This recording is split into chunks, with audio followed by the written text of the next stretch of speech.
This is a post-Christian podcast.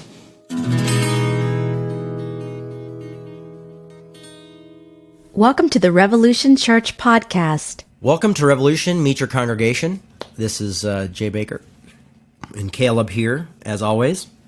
Meet Your Congregation is a podcast of Revolution where we do just that. You meet your congregation. And so we're online and we want people to know each other. So we're trying to get everybody to talk a little bit. Today, we have someone from right here who's in the studio live, which is a rarity. Mm-hmm. Usually we're onlining from Tokyo or something like that. Yeah.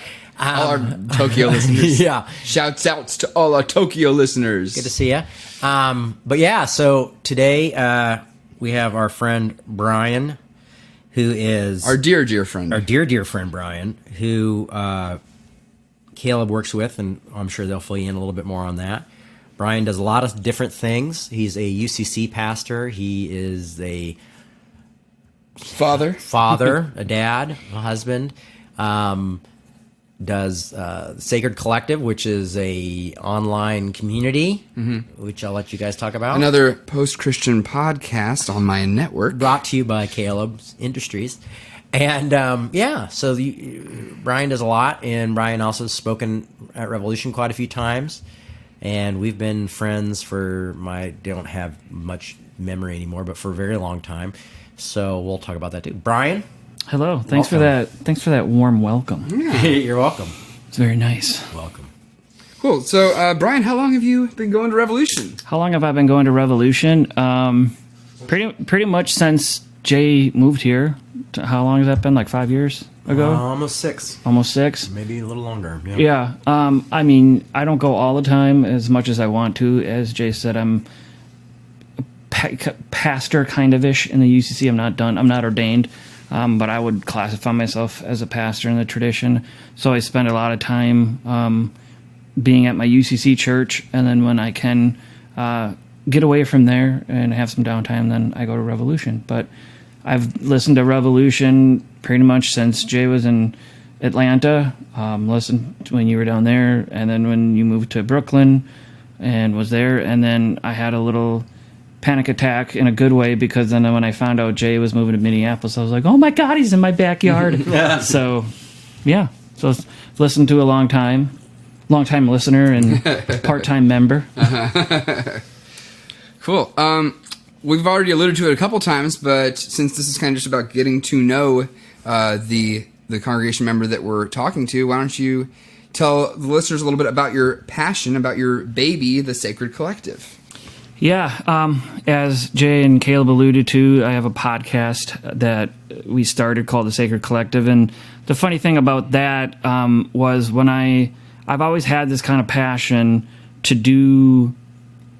not to reach, I don't like that language maybe, but to just connect with people, a lot of former evangelicals who've been burnt out by the church for religious, spiritual, whatever kind of trauma, and it always kind of was in my head of wanting to do that. And then when I got into the UCC, I kind of put that on the back burner, just because I was like, I just feel like I'm going to do parish ministry, which is just, church work.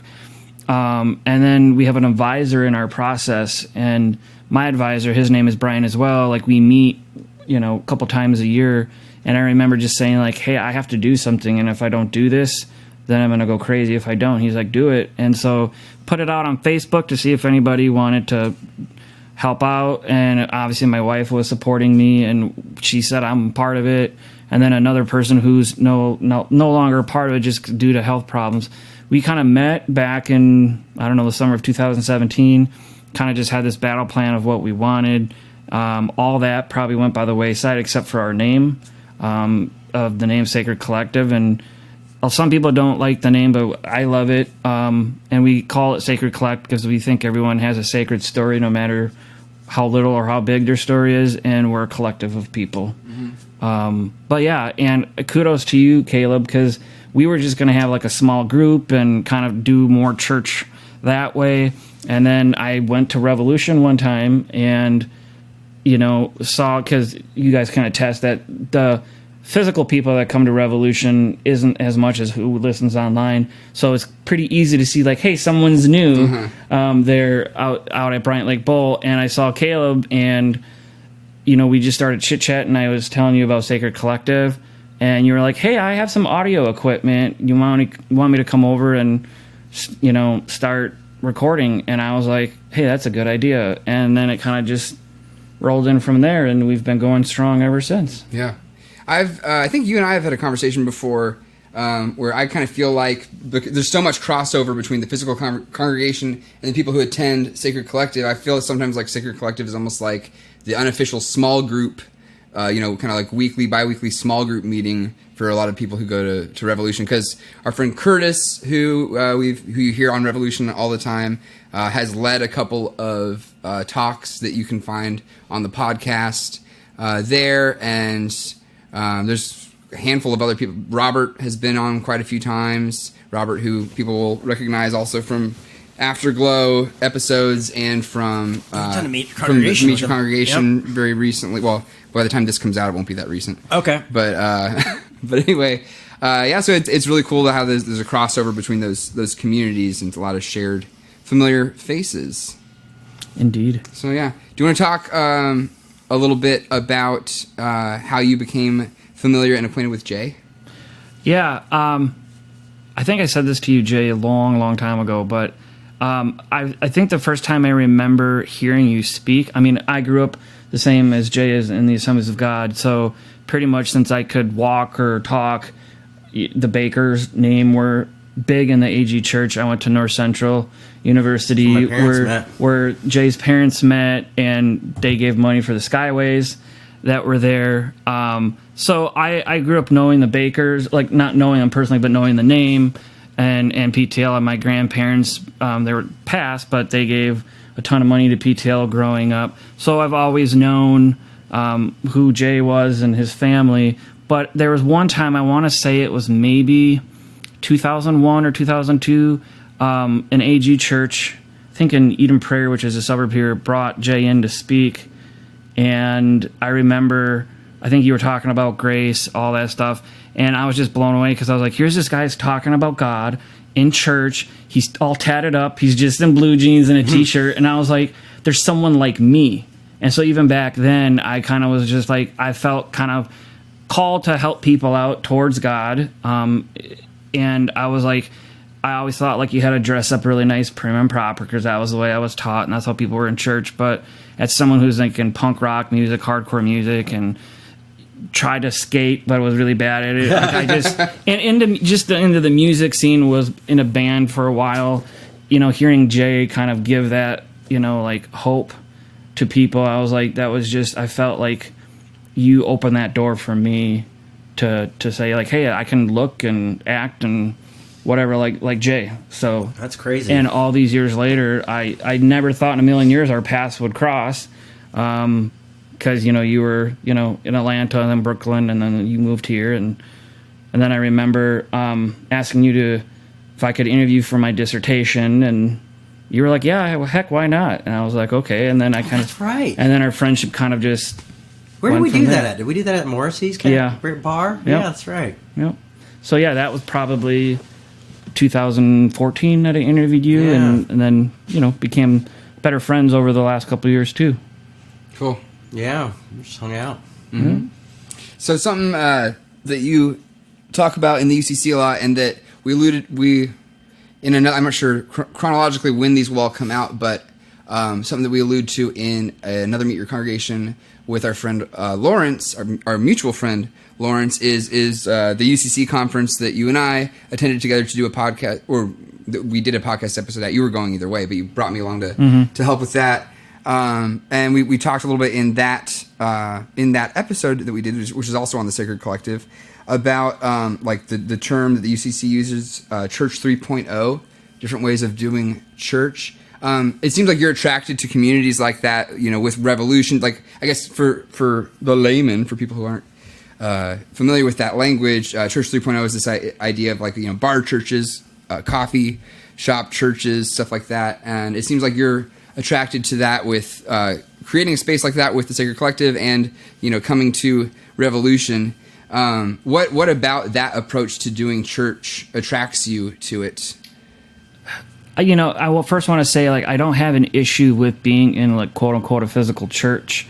I mean, Brick and mortar. Like, my dad, I grew up my dad worked as, like, a custodian at this big Lutheran church in St. Paul, and we lived in the parsonage. And so I grew up, always after school, always going over there and hanging out in the sanctuary, looking at the stained glass windows, looking through hymnals. Yeah. So I've always had this, like, affinity and this reverence towards, the church and the stained glass. And like my UCC church, one of the reasons I love the church isn't because, like, yes, I love the hospitality and their theology, but you go into the sanctuary and there's all the stained glass, which tells the Bible stories and stuff like that. And it's beautiful.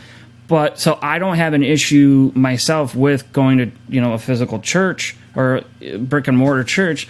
But I've also, my whole life, always felt that, in a way, I'm kind of against authority.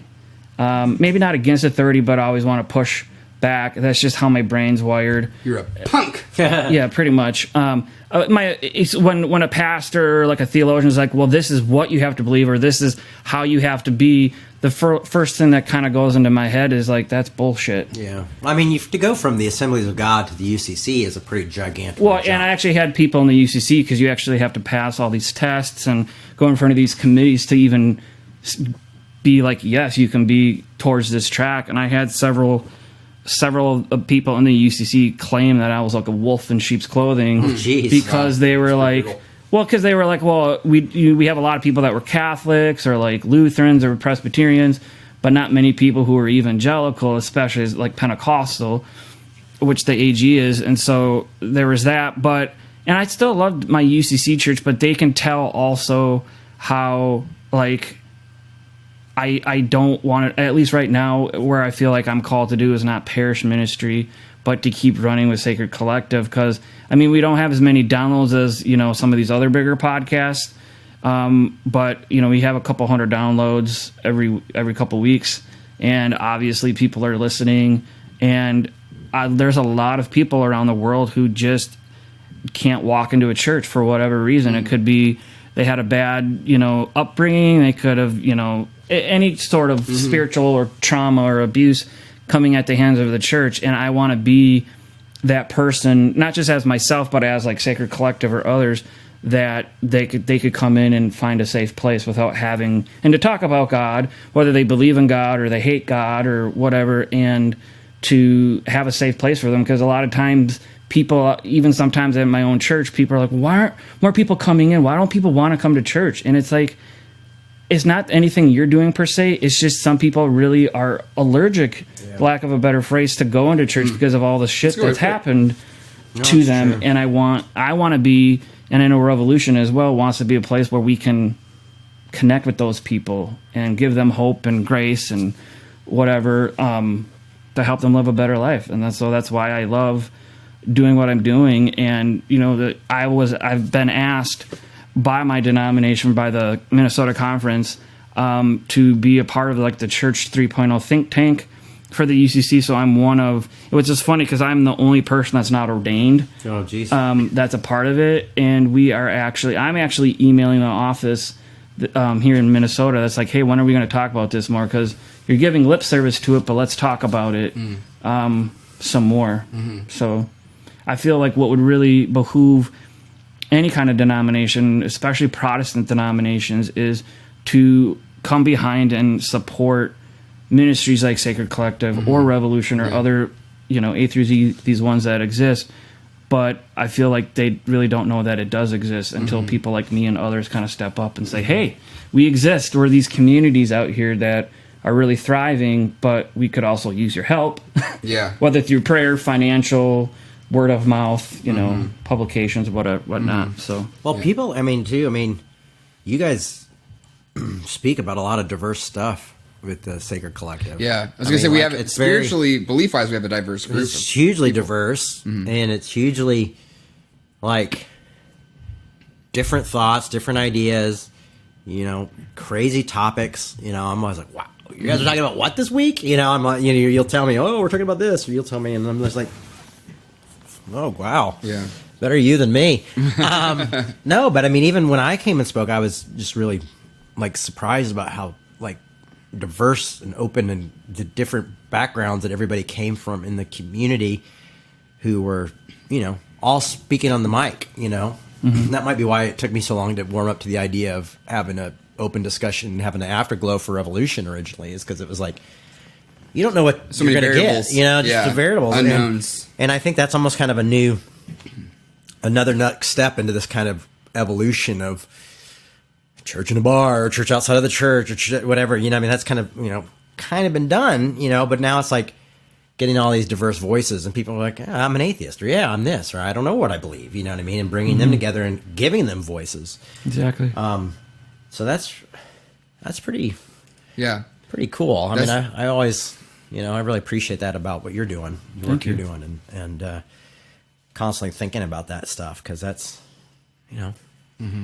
it's a different beast. I mean, I hope people will go and listen to Sacred Collective, because it's like, it's not Revolution. Yeah. It's a different, it's a different thing, animal, for sure. Yeah, it's a new thing, and I think people need to be, open to new ideas. Well, and I've just been blown away too by the crossover that we've had, where, like you said, Jay, I've come and spoke at Revolution a couple of times. The one time that I wasn't there, we were actually out of town on vacation. You came and spoke, which I heard it went well.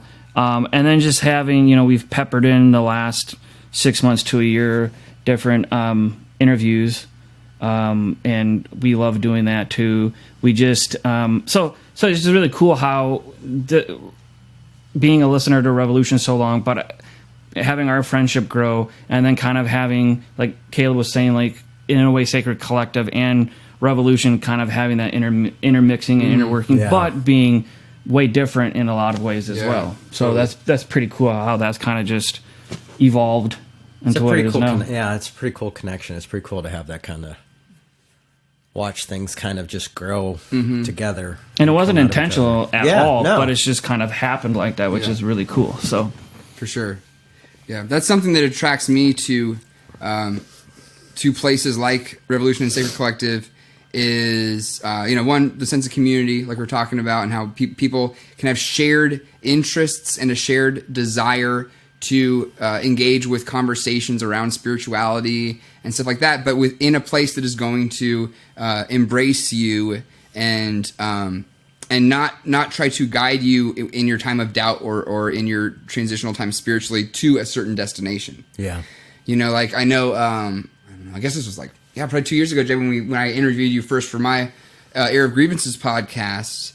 Remember? Yeah. A couple years ago, I was like, I told you, that I was struggling with my understanding of God, my definition of God, and I was like, man, I'm sometimes I get kind of jealous of like my atheist friends or people who are willing to just totally be like, I really just don't know about this. And you're like, man, then if that's how you feel, then feel that way, then explore that, and it is that was like, to me, just in a pastor, a very attractive trait, or in a friend, a very attractive trait to be like, man, if that's how you feel, then that's on your heart, for a reason, maybe not for a divine reason, or maybe for a divine reason, but like that's, I think suppressing those doubts and things like that, it's like shaking up a bottled soda, or a pap, a bottle of pap. It's gonna explode eventually. You're just pushing stuff under the rug, and it's not gonna just disappear and go away.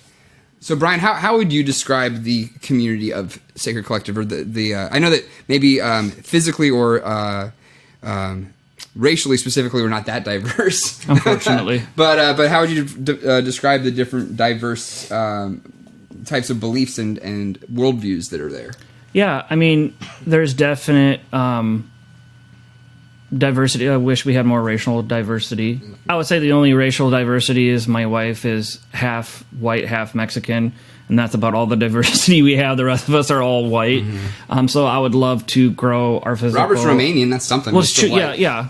But I would love, us to have more people. And I know everyone's so busy with their lives because everyone's more and more busy, so they can't always come on Thursdays when we do meet.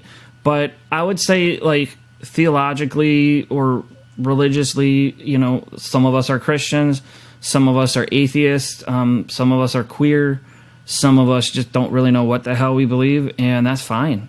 We love it, and I always tell people, not every time we meet, but I was like, if you come in and you want to have a relationship with God and we can help you do that, great. If you come to, Sacred Collective and you want to help us, you want us to help you maybe even deconvert, great. Or you just want to sit there and be like, I just want to take this in and see what happens. That's fine. I mean, we're very purposeful of not trying to push anyone's view or beliefs on them, but literally having that open space to have a conversation. And so that's what we do. And it seems to be working pretty well. Cool. And there's actually one of our longtime attendees, I would say Eric, so shout out to Eric, but he actually posted on his Insta story a couple weeks back where he said how much the Sacred Collective means to him. He's going through issues and some personal issues in his own life. And that that almost made me tear up because we have a good rapport. I don't talk to him all the time, but knowing that we're doing that is really huge. And I know it's cliche, but you hear people say, like, only if it touches one person, then it's important. But it's true, though. I mean, I would still be doing it if only one or two people were moved by it, because it lets me know that, hey, this needed to happen, this needed to be taught, or Sacred Collective needed to happen because it's helping these people out. Yeah, totally. And we support each other in more ways than just spiritually. Like I was in the hospital for a while and I got out, and yourself included, and Kayleen and Amanda, a group from the Sacred Collective, put together a little gift basket for me because I hadn't been able to work for a little while, and you guys put together some food, found it, and we help each other. We've helped each other move house, and stuff like that, and so yeah, it's a very supportive, very very loving community. So Brien, something that we always ask people in these is, what can Revolution do to be better? Yeah, or worse? Or be worse. Yeah. What? Have Jay speak more. What? Yeah. What are we doing well? What can we improve on? What can we focus on? What can we stop doing? It's like our one main. It's like the only segment, the recurring. That's a recurring segment of the Meet Your Congo. We should get a sound. Yeah, just like play it. Yeah. What can we do? Yeah. Well, you guys know what that sound means. It's time to ask everyone's favorite question. What can Revolution do better? I mean, I guess I don't really hit. I mean, I think you're doing stuff great. I mean, I think the Afterglow is a great idea that you had, Caleb, and having people kind of. We got to stop thanking Caleb. What we can do is stop thanking Caleb for the Afterglow. Stop thanking Caleb. No, but that I need positive reinforcement. That was a good idea, though, because so many times you hear a good sermon and you wish that you could either go to the pastor or tell other people if they have the same things. So often you go to church, you hear a good sermon or a good talk, and then it's like, okay, you're like cattle and you have to leave. Yeah. And so having get out. Having the Afterglow is great. And I know I listen to the Revolutions feed every week when it comes out, because I luckily have a job that I can listen to podcasts for like 8 hours a day. And so, having a lot of people say, like, it would be really great if we could have some time in the near future, just like rent out a room or like a party room or do something and just have people come in and hang out and have a good time to see. Because I know there's a podcast that I listen to. I won't say what it is, but they have like a yearly like get together, like this big kind of soiree, and people from all over the country and world actually come in, and they do a live like podcast thing there. But they drink, they eat, they hang out, and I think that would be really kind of fun to have like a once a year get together. Just whether people here just at the physical congregation and people from all over the country and the world to come in. Would be fascinating. Just be like, we're all here in the one place now. Yeah, like, that would be wild. I think that would be a really cool idea. I mean, I know the logistics and financials would be something to think about, but I think that would be kind of fascinating to do. Yeah. If there's a listener out there who's good at organizing things like that, holler at us, because that's not my strong suit. It's tricky enough for me to even schedule recording. Yeah, I know we do. Yeah. We need a lot of things. But to schedule recording these Meet Your Congregations in blocks that are convenient for everyone and not have too much downtime in between them and stuff like that is I'm not great at scheduling is what I'm saying. So if there's anyone out there who wants to help us out, wouldn't mind. Sweet. You wanna plug anything, Brien? Maybe plug where people can find Sacred Collective and our social media handles? Yeah, you can find us. Our podcast is on iTunes. Just go to the Sacred Collective. And a lot more than iTunes. Well, yeah, a lot more than iTunes. So I think Wherever that's like you listen to podcasts. Sorry, I misspoke. Wherever you listen to podcasts. iTunes included. And our little logo is like a little skeleton head, skull head with the Sacred Collective on it. I like it. So wherever you can get your podcasts, we're there. We're pretty much just solely on Instagram and Facebook. I do have a Twitter, but I kind of stopped tweeting because Twitter's dying, I think. And we never really get any play on there, I guess, with that. So we have a Sacred Collective Instagram, which is at SacredMN.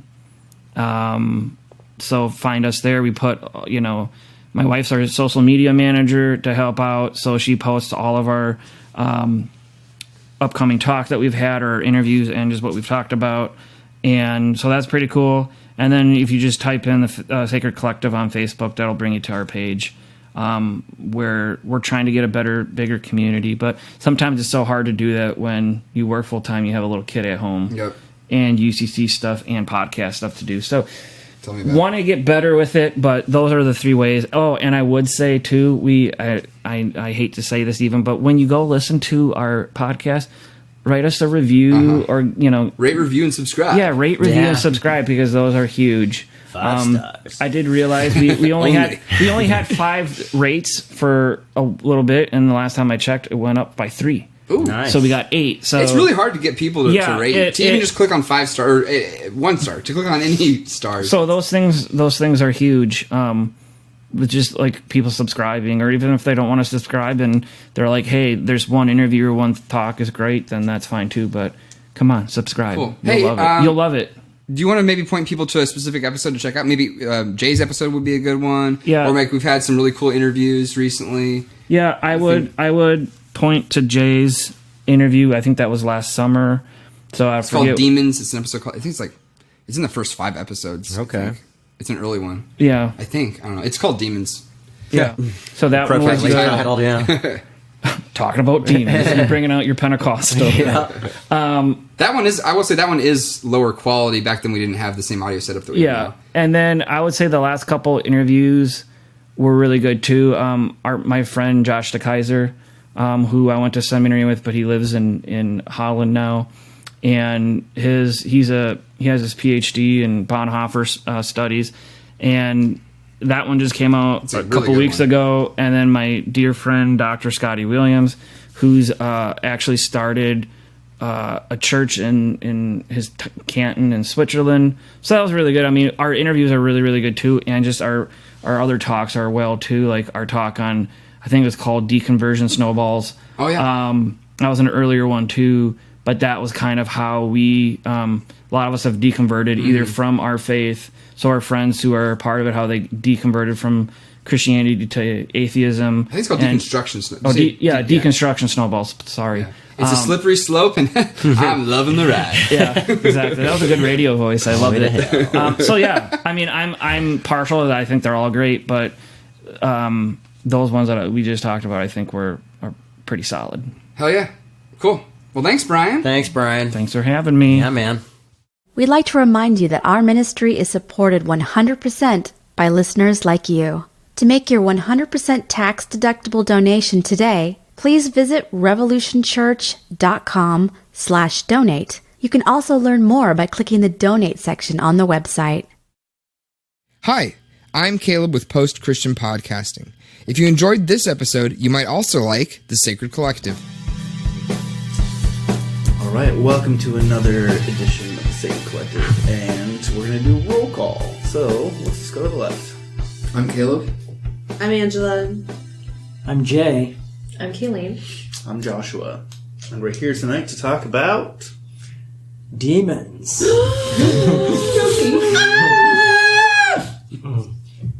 going to conjure up some demons tonight. Oh, I wanted to talk about demons, but personal demons. For me, my personal demons are depression and anxiety. And part of me, I was dealing with that tonight. I was like, feeling a lot of anxiety tonight as I was driving over here. I was just like, I just want to pull the car over and just sit and decompress. But, there's still life lived that has to be lived, and jobs that have to be done, and relationships, and kids, and background music. It all has to be lived out. And what do we do when we're dealing with our demons and we're dealing with the darkness of our own lives? And how do we deal with that? And do we deal with it in relationships, or do we deal with it?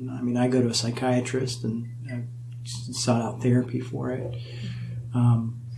But it still affects what I do. And sometimes that, I bring it to the table and try to be transparent with it as a pastor. But it's hard because sometimes you just feel like shit and you don't want to do anything, or it's hard to try to encourage other people or tell other people that their lives are going to be good, or there's secret messages of Jesus or whatever. It's really tough. So I just wanted to open up and see what you guys thought about that.